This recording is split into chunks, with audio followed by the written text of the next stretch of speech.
Мұхтар Мағауиннің бір әдемі несі бар, Сарғазақта ғой деймін, ұмытпасам. Мынау кеңестік саясат дейді. Қазақты құрту үшін, қазақтың дәстүрін құрту үшін отбасына іріткі салды дейді. Әкесін баласына қарсы қойды, қызын шешесіне қарсы қойды.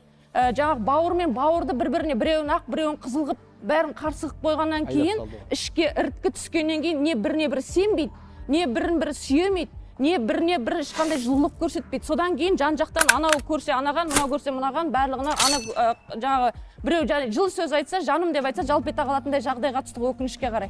Соның барлығы енді былай қарап тұрсаңыз, жаңағы мен Ұларбек ағаның осы жақында Даяғашысын оқыған кезде мен сол кезде бірден жаздым.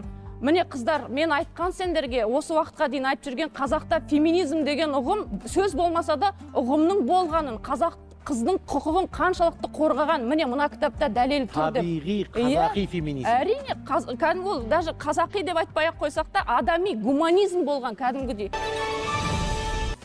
Заманның трендінен қалмаймын десеңіз, тәлім трендті көріңіз. Тәлім трендте айтылған әңгімелердің толық нұсқасын көргіңіз келсе, тәлім тренд қосымшасын ұялы телефоныңыздағы App Store немесе Play Market'тен көшіріп ала аласыздар.